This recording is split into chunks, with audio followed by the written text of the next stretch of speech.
Bună ziua! Numai ce s-a încheiat ședința de extraordinară de Consiliul Local la orașul Bocșa, țin să vă anunț pe toți, dragii mei, că astăzi, împreună cu consiliera noastră Aur, am depus 3 proiecte de hotărâre pentru Consiliul Local.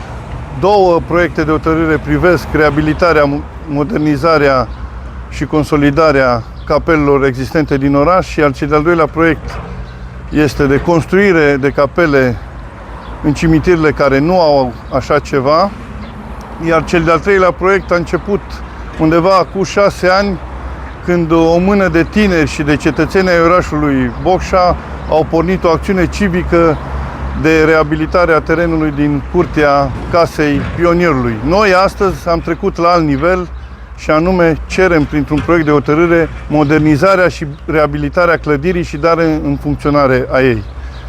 Așteptăm cu nerăbdare hotărârea luată de administrația publică locală pentru a ne valida aceste proiecte de hotărâre care vin în sprijinul nostru al tuturor. Trebuie să dăm respect înaintașilor noștri pentru a construi un viitor frumos. Vă mulțumesc!